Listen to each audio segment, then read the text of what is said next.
Imagina un imperio que no necesitó invadirte para dominarte. Uno que, en lugar de enviar legiones, envió ideas. Un sistema tan poderoso que reinos enteros lo adoptaron voluntariamente. ¿Qué harías si te ofrecieran un modelo que garantiza estabilidad, prestigio y poder durante milenios? Lo copiarías. Y eso es exactamente lo que hizo toda Asia Oriental. Soy Amun-Ka, y hoy descifraremos el plan maestro de la dinastía que no conquistó con espadas, sino con instituciones. Un imperio que se convirtió en el molde de una civilización entera. ¿Cómo lo hizo? No fue con ejércitos infinitos, ni con tácticas de miedo. Fue con una estrategia tan sofisticada que ha permanecido oculta a simple vista durante siglos. Una que se esconde en la burocracia, en los libros, en la forma de escribir e incluso en cómo se construyen las ciudades. Un juego de poder intelectual, cultural y tecnológico. Piensa en Roma. Sí, impresionante.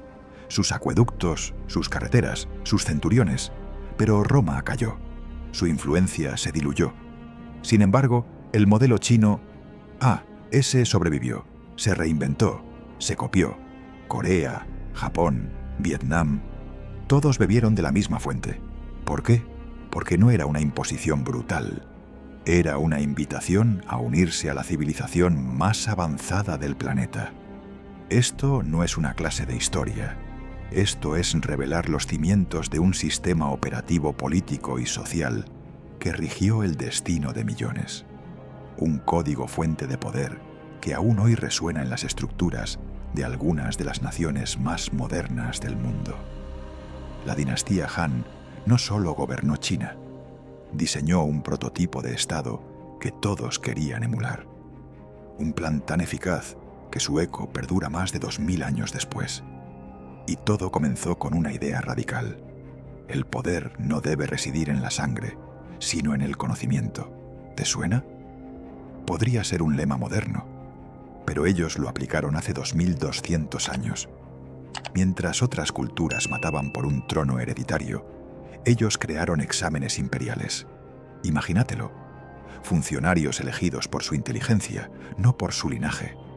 Eso cambió todo. Pero eso fue solo el principio.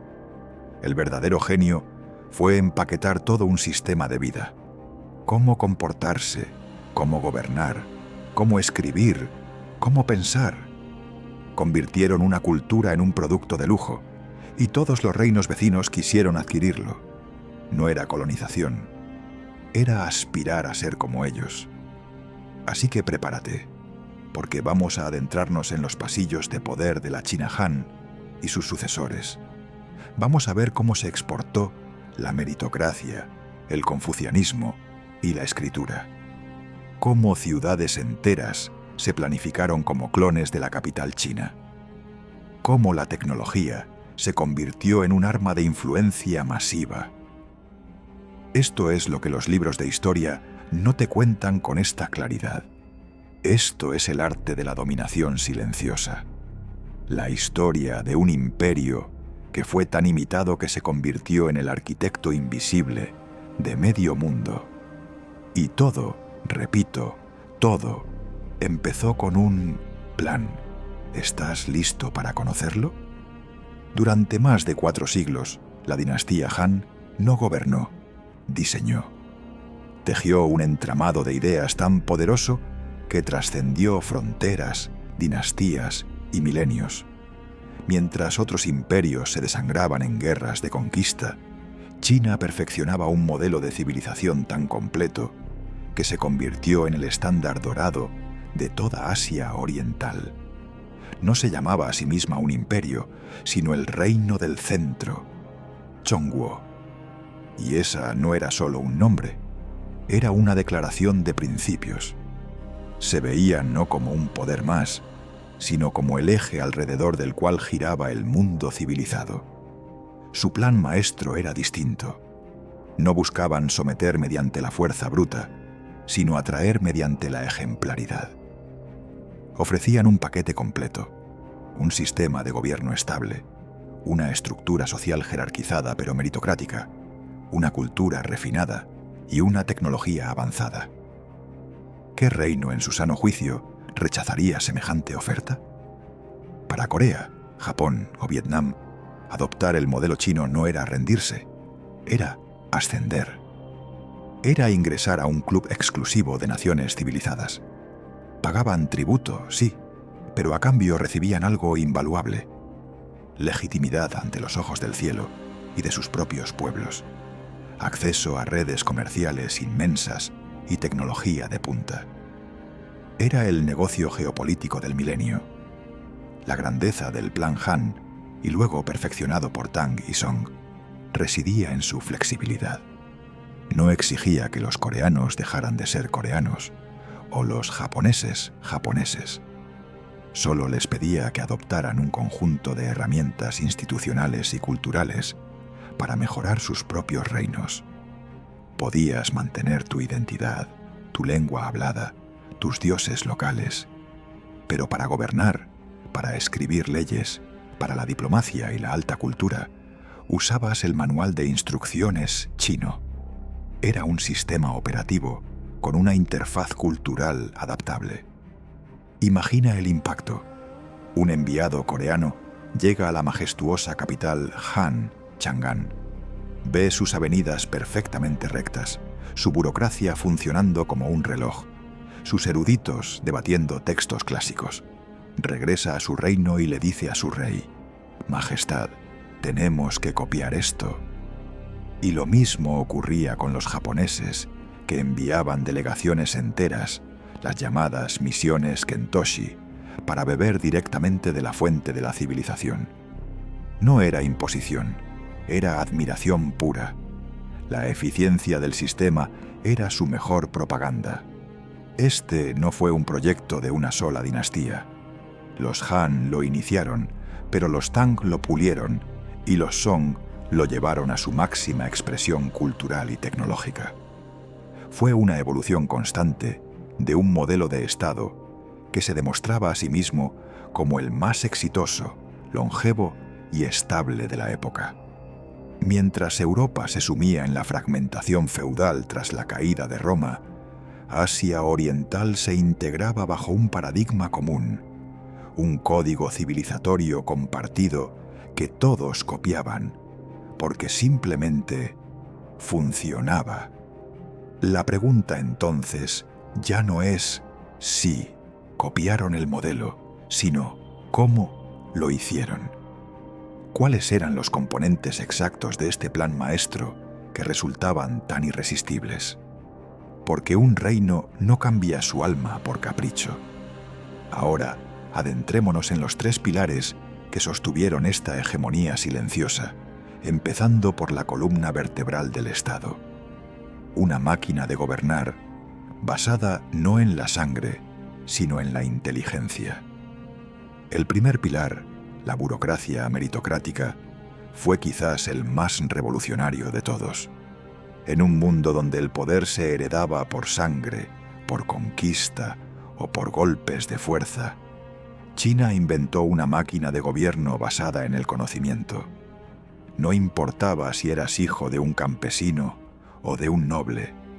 Si dominabas los clásicos confucianos y aprobabas los rigurosos exámenes imperiales, podías acceder a los más altos cargos del Estado. Imagínatelo. Es como si hoy en día, para ser ministro o presidente, no importara tu apellido o tu riqueza, sino tu expediente académico y tu comprensión de la filosofía. Eso era algo inconcebible en cualquier otra parte del mundo.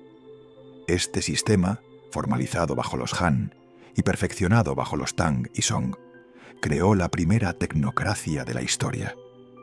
El Estado no lo gobernaban generales sedientos de gloria o nobles ineptos, sino una clase de funcionarios eruditos, los Scholar Officials, que habían dedicado su vida al estudio de la gobernanza, la historia, la poesía y los ritos.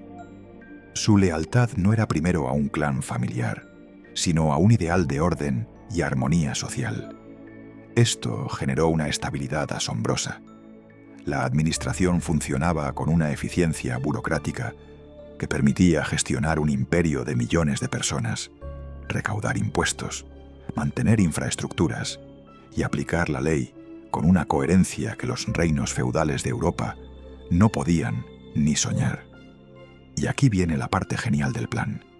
Este sistema era increíblemente exportable y fácil de copiar. Los reinos vecinos vieron su poder y lo quisieron para sí. Corea fue la primera en adoptarlo.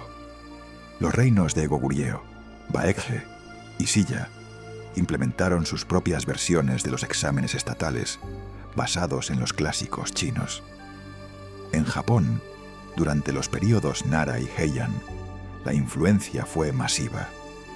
La capital, Nara, fue diseñada como una réplica exacta de la Chang'an de los Tang, y su estructura de gobierno se basó en los códigos administrativos chinos, el llamado sistema Ritsuryo. Incluso el Vietnam imperial adoptó el modelo para centralizar su poder y gestionar sus territorios. ¿Por qué fue tan efectivo? Porque convertía el gobierno en una ciencia. Era un manual de instrucciones para construir un estado funcional. Para un rey en Corea o un emperador en Japón, implantar este sistema significaba instantáneamente tener una red de administradores capacitados y leales al Estado, no a sus feudos locales. Debilitaba el poder de la aristocracia guerrera y fortalecía el poder central.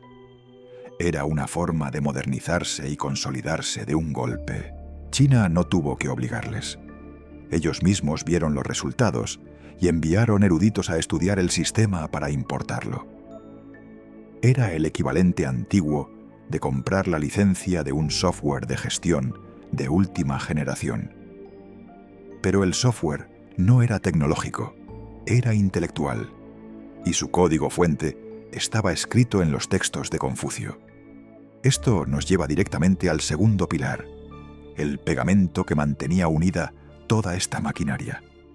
Una filosofía que convertía la ética en la ley fundamental del imperio.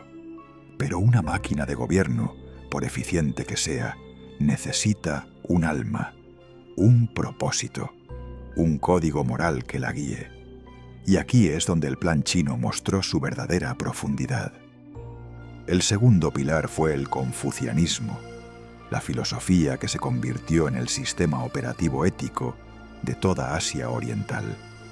No era una religión con dioses y dogmas, sino un manual de instrucciones para la vida en sociedad. Un código de conducta tan elegante y efectivo que se convirtió en el pegamento invisible que unió imperios. ¿En qué se basaba? En una idea aparentemente simple. El orden natural del universo se refleja en el orden social. Todo y todos tienen su lugar correcto. El hijo obedece al padre, la esposa al marido, el súbdito al soberano, y el soberano, obedece al cielo. Ahí está la genialidad. El emperador de China no era un dios como el faraón egipcio, era el hijo del cielo, el administrador moral del mundo. Su mandato para gobernar dependía de su virtud y de su capacidad para mantener la armonía. Si había desastres naturales o revueltas, era una señal de que había perdido ese mandato celestial. ¿Puedes sentir la diferencia? No era un derecho divino irrevocable, era un contrato moral con su pueblo, una responsabilidad abrumadora. Esta filosofía se materializaba en 5 relaciones clave: soberano, súbdito, padre-hijo, esposo-esposa, hermano mayor, hermano menor, y entre amigos. Cada una venía con deberes y obligaciones clarísimos. La piedad filial, el respeto a los antepasados, era la base de todo. Si la familia era armónica, la sociedad sería armónica. Si la sociedad era armónica, el imperio sería estable. Era un sistema de control social perfecto, pero no basado en la vigilancia, sino en la internalización de los valores. La gente se autocensuraba, se autodisciplinaba. ¿Por qué rebelarte contra el emperador si es como rebelarte contra tu propio padre? La lealtad y el deber no eran opciones, eran la esencia de ser una persona educada, civilizada. Y, de nuevo, este fue un producto de exportación de primer nivel. Corea lo abrazó con una intensidad que a veces superó a la propia China. La élite yambán coreana vivía y respiraba el código confuciano, convirtiendo la lealtad y el deber en virtudes nacionales. Japón, aunque mantuvo fuertes estructuras feudales y una figura imperial más divinizada, adoptó el confucianismo como la ética oficial de su clase samurái. El Bushido, el código del Inmotecien guerrero, está imbuido de deber, lealtad y jerarquía confucianos. Incluso Vietnam, en su lucha por afirmar su identidad frente a China, usó el mismo marco confuciano para construir su estado imperial, demostrando que el sistema era lo suficientemente robusto para adaptarse a diferentes realidades. Este marco común creó una lengua franca moral. Un diplomático coreano y uno japonés podían sentarse a negociar, y aunque no compartieran lengua hablada, compartían el mismo marco de referencia sobre lo que era un gobierno justo, una sociedad ordenada y una vida virtuosa. Era como si todos hubieran leído el mismo libro de autoayuda para civilizaciones. Este soft power era imbatible. Forjó una comunidad cultural, la llamada esfera de los caracteres chinos, donde lo que te unía no era una etnia, sino una educación y un conjunto de valores compartidos. La conquista militar puede imponer obediencia, pero solo la ideología puede inspirar lealtad genuina. Y el confucianismo era la ideología más seductora de la época. Pero las ideas, por poderosas que sean, necesitan un vehículo para viajar. Necesitan un medio que las friece en el tiempo, que las distribuya y las haga accesibles para las élites gobernantes de todos los rincones. Y para eso, el plan chino tenía un tercer pilar, uno tan tangible que aún hoy puedes verlo en museos y templos: el poder absoluto de la escritura. El tercer pilar fue quizás el más elegante y duradero: el dominio silencioso a través de la escritura. Imagina un mundo sin internet, sin imprenta masiva, donde el conocimiento es poder, y ese poder está codificado en unos caracteres complejos y bellos. China no solo tenía el conocimiento, tenía la llave para acceder a él, y esa llave era el chino clásico y su sistema de escritura. Se convirtió en el latín de Asia Oriental, pero con una influencia mucho más profunda y duradera. Mientras el latín murió como lengua viva de erudición, el chino clásico siguió siendo la lengua de la alta cultura, la ley y la diplomacia en la región durante siglos. ¿Cómo funcionaba? Los caracteres chinos, los hanzi, son logogramas. Representan ideas, no solo sonidos. Esto los hacía increíblemente transferibles a lenguas totalmente diferentes. Un coreano, un japonés y un vietnamita podían pronunciar el mismo carácter de maneras radicalmente distintas, pero todos entendían el mismo concepto escrito. Era el protocolo de comunicación universal para las élites. Para cualquier reino que aspirara a ser tomado en serio, aprender a leer y escribir en chino clásico no era una opción, era una necesidad. Era la puerta de entrada a la filosofía confuciana, los manuales de gobierno, los códigos legales, la poesía y la historia que conformaban el corpus del conocimiento avanzado. Japón lo adoptó vorazmente. Introdujeron los kanji, y aunque luego desarrollaron sus propios silabarios, hiragana y katakana, para reflejar su lengua hablada, los caracteres chinos siguieron siendo el sello de la erudición y el poder. Los documentos oficiales, las obras de filosofía y las grandes literaturas se escribían en kanji. En Corea, el hanja era la escritura de la corte, la administración y la clase yangban erudita. Incluso después de que se inventara el magnífico alfabeto Hangul, el Hanja siguió siendo durante siglos el marcador definitivo de educación y estatus. En Vietnam usaron el Chu Han, caracteres chinos, y luego desarrollaron el Chu Nom, una escritura que adaptaba caracteres chinos para representar su lengua vernácula. En todos los casos, la influencia fue tan profunda que miles de palabras de origen chino se incorporaron a sus vocabularios, moldeando incluso la forma en que pensaban y expresaban sus ideas. Esto creó una esfera cultural cohesionada, la llamada esfera de los caracteres chinos. Un diplomático coreano podía presentar un memorial a su rey escrito en perfecto chino clásico, y un enviado japonés podía leerlo y entenderlo perfectamente, aunque no hablaran una palabra del idioma del otro.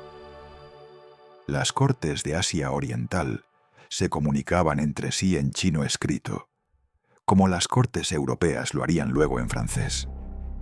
Era el lenguaje de los asuntos serios, de la verdadera civilización. Esta hegemonía cultural era un poder blando monumental. No necesitaban conquistar, solo tenían que esperar a que los demás vinieran a aprender. Y vinieron.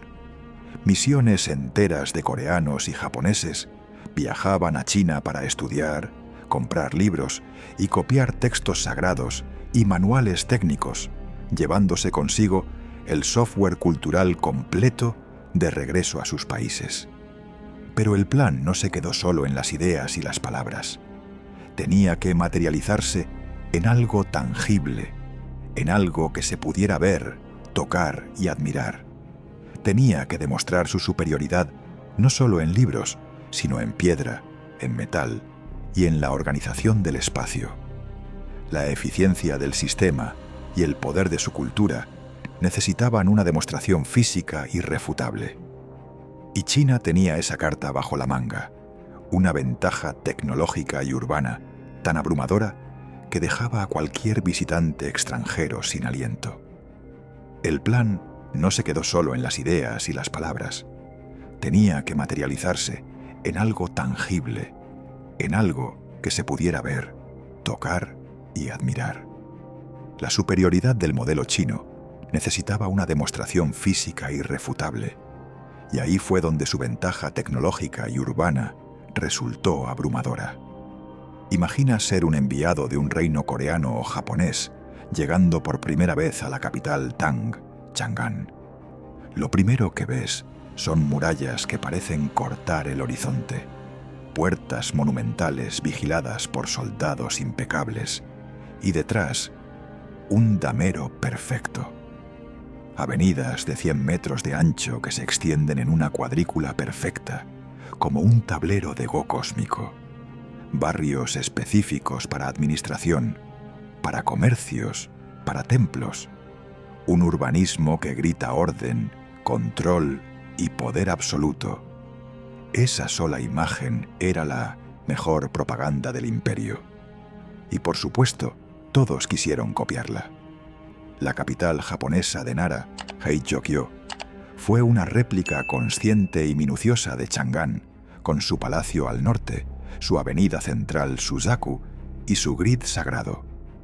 Lo mismo ocurrió con Yeonju en Corea, diseñada bajo los principios geománticos chinos, pero con la huella urbana del reino del centro. Copiar la ciudad era copiar la esencia del poder, la capacidad de ordenar el caos, de domeñar la naturaleza y de organizar a miles de personas bajo un designio racional. Era la arquitectura como arma de influencia masiva. Pero el verdadero músculo del imperio no solo estaba en la piedra, sino en los avances que permitían que esa maquinaria funcionara sin fricciones. El papel, inventado bajo los Han, fue revolucionario. No es exagerar decir que fue el equivalente antiguo a la nube digital. Antes del papel, los documentos se escribían en tablillas de bambú, pesadas y voluminosas, o en seda, un lujo prohibitivo. Imagina una burocracia meritocrática que necesita examinar a miles de candidatos, mantener registros fiscales y enviar decretos por todo el imperio. Sin papel, era imposible. El papel lo hizo real. Permitió la explosión de la administración, la educación y la diseminación de los clásicos confucianos. Era el hardware en el que corría el software ideológico del imperio. Luego vino la imprenta de tipos móviles, perfeccionada bajo los Song. Si el papel fue la nube, la imprenta fue el broadband. Permitió estandarizar y distribuir el conocimiento a una escala antes inimaginable. Los exámenes imperiales, el corazón del Estado meritocrático, dependían de que todos los candidatos estudiaran los mismos textos. La imprenta garantizó que esos textos fueran idénticos en cada rincón del imperio, consolidando una ortodoxia cultural inquebrantable. Fue el instrumento definitivo de control cultural, pero también de exportación.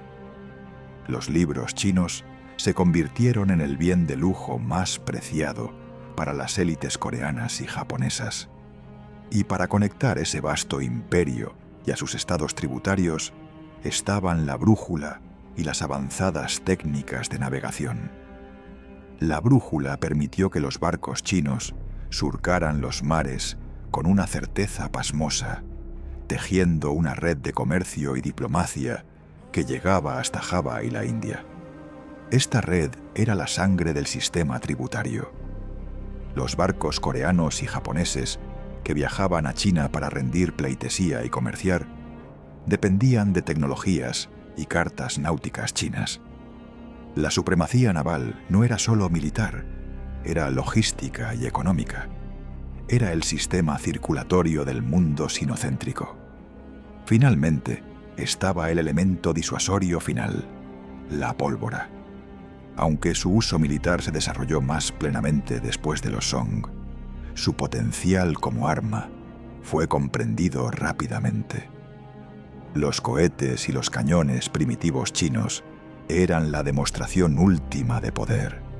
Era el garrote detrás de la zanahoria cultural, un recordatorio para cualquier reino que contemplara desviarse del camino de la lealtad tributaria, de que el Hijo del Cielo no solo tenía la razón moral de su lado, sino también el fuego. Esta combinación de avances creaba un ecosistema de poder completo e indisputable. ¿Por qué iba alguien a desafiar a un imperio que podía organizar ciudades perfectas, administrar con eficiencia envidiable, controlar el conocimiento, dominar los mares y poseer el arma más aterradora del mundo premoderno? La respuesta es simple: no lo harían. Y en lugar de desafiarlo, simplemente lo copiaban, lo admiraban y se integraban. Pero todo esto lleva a una pregunta final, la más crucial de todas. ¿Por qué este modelo resultaba tan irresistible? ¿Qué tenía que hacía que reinos orgullosos y con identidades propias quisieran, en esencia, importar una civilización completa? La respuesta no está en la fuerza, sino en una oferta que era casi imposible de rechazar. El modelo chino fue irresistible porque no era una jaula, sino una llave. No exigía que los coreanos, japoneses o vietnamitas renunciaran a su alma. Solo les ofrecía las herramientas para perfeccionar su propio reino. No tenías que ser Han para beneficiarte de él. Solo tenías que adoptar un conjunto de normas probadas que garantizaban algo anhelado por cualquier gobernante: estabilidad perpetua. En un mundo de guerras feudales y golpes de Estado, la burocracia meritocrática china era un faro de orden racional. ¿Qué rey no querría una administración leal y competente que debilitara a sus nobles levantiscos y centralizara su poder? Era el sueño de cualquier monarca hecho realidad. Pero la estabilidad era solo el comienzo. Integrarse en la esfera china, convertirse en un estado tributario, abría las puertas a la red comercial más vasta y rica del mundo antiguo. Pagar tributo no era un simple acto de sumisión, era una transacción estratégica. A cambio de reconocer simbólicamente la superioridad del Hijo del Cielo, recibías acceso a mercados descomunales, tecnología de punta como el papel o las técnicas de cultivo avanzadas, y un bien intangible pero invaluable: prestigio. Un rey que era reconocido por la corte china instantáneamente ganaba legitimidad ante sus propios súbditos y vecinos. Era como obtener un sello de calidad divina. Su reinado se volvía parte de algo más grande, de un orden cosmológico que prometía armonía y prosperidad. Imagina la escena. Una misión japonesa desembarca en un puerto chino. Traen regalos exóticos y palabras de respeto, pero se van cargados de algo infinitamente más valioso: planos urbanos, semillas de nuevas cosechas, tratados de medicina, los últimos libros de filosofía confuciana y los códigos legales más avanzados del momento. Eran espías de la civilización, y su botín era el conocimiento que catapultaría a su propia sociedad siglos hacia adelante. Era una transferencia de tecnología y know-how a escala continental.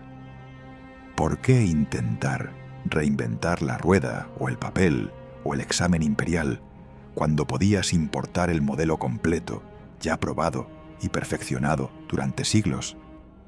Esa fue la genialidad final del plan. China no vendía un producto étnico, vendía un sistema operativo. Un sistema operativo político, social y cultural que cualquiera podía instalar. Era escalable, adaptable y, lo más importante, funcionaba. Ofrecía un manual de instrucciones para construir un Estado fuerte, una sociedad cohesionada y una cultura de élite prestigiosa. Para las ambiciosas cortes de Nara, Yeongshu o Hanoi, rechazar esta oferta no era una opción. Sería como negarse a usar la electricidad en el siglo XIX. Era adoptar la modernidad de su época. Por eso todos lo copiaron. No por miedo a las legiones, sino por admiración ante la eficacia. Fue la lógica del éxito. El modelo chino se convirtió en el sistema operativo de Asia Oriental, el sustrato común sobre el que se construyeron reinos e imperios, que aunque mantuvieron sus identidades ferozmente, compartieron durante milenios los mismos principios de gobierno, los mismos ideales sociales y el mismo sustrato cultural. Fue una hegemonía tan profunda que moldeó el carácter de una parte del mundo para siempre, y todo sin necesidad de que un solo soldado chino ocupara sus capitales de forma permanente. La conquista más duradera no es la que se hace con hierro, sino la que se hace con ideas. Así que ahí lo tienes. El plan no era un decreto escrito en piedra, sino un código maestro grabado en la forma misma de gobernar, de pensar, de vivir. Mientras Occidente, con su brazo más famoso, Roma, forjó su legado con el hierro de las legiones, con la imposición directa de la fuerza, China eligió un camino más sutil, más profundo y, como hemos visto, infinitamente más duradero. Roma conquistó con legiones. China conquistó con instituciones. Una frase que no es solo un juego de palabras, sino la clave para entender dos filosofías de poder radicalmente opuestas. Las legiones romanas eran espectaculares, sí, imponían orden a base de gladius y calzadas. Pero cuando las legiones se retiraron, cuando el centro no pudo sostener más la periferia, el imperio se resquebrajó, dejando tras de sí ruinas gloriosas y lenguas derivadas. Su conquista fue física, territorial, y como tal estuvo atada a un tiempo y un espacio. Su influencia fue vasta, pero con fecha de caducidad. La conquista china, en cambio, fue metabólica. No ocupó territorios, se hizo absorber. No obligó, se volvió indispensable. Su ejército no era su principal instrumento de exportación. Lo eran sus manuales de administración, sus códigos éticos, sus avances tecnológicos y su escritura. Era una oferta que no se podía rechazar porque no era una demanda, sino una invitación a un club de élite. Corea, Japón y Vietnam no fueron provincias de un imperio lejano. Fueron socios, discípulos y adaptadores voluntarios de un sistema operativo completo. Adoptaron las instituciones Han y Tang no por sometimiento, sino por pura estrategia de supervivencia y ascenso. ¿El resultado? Que hoy, 2 milenios después, los ecos de ese plan aún reverberan en la burocracia eficiente de Corea del Sur, en la ética laboral japonesa, en los lazos familiares de Vietnam, en los caracteres que aún pueblan sus idiomas y en la misma noción de que el Estado debe ser gestionado por los más capaces. La legión romana te hace arrodillarte. La institución china te convence de que arrodillarte es, en realidad, ponerte de pie para alcanzar un nivel superior de civilización. Uno es un acto de sumisión, el otro un acto de admiración y ambición. Es la diferencia entre ser gobernado y ser integrado, entre obedecer y pertenecer. Por eso, cuando paseas por los templos de Nara, que son un espejo de la China Tang, cuando observas la solemnidad de un ritual confuciano en Seúl, cuando lees un texto antiguo en hanja coreano o en kanji japonés, no estás viendo la huella de un imperio extinto. Estás presenciando la prueba viviente de que las ideas, cuando están bien diseñadas, pueden ser más poderosas que cualquier ejército.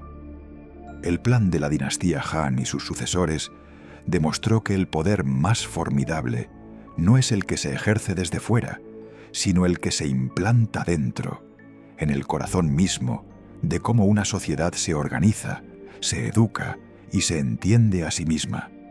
Fue una lección de geopolítica que el mundo solo entendió 1500 años después. Y esa es la paradoja final. El imperio que todos copiaron nunca necesitó dominar el mundo mediante la fuerza, porque había diseñado el molde del mundo que quería dominar. Un molde tan perfecto que todos quisieron verter en él su propia esencia. Su legado no son solo ruinas o artefactos en un museo, es la arquitectura invisible de medio continente. Es el susurro de Confucio en un salón de juntas en Tokio, la sombra de un burócrata erudito en un examen en Seúl, el eco de un poema Tang en una calle de Hanoi.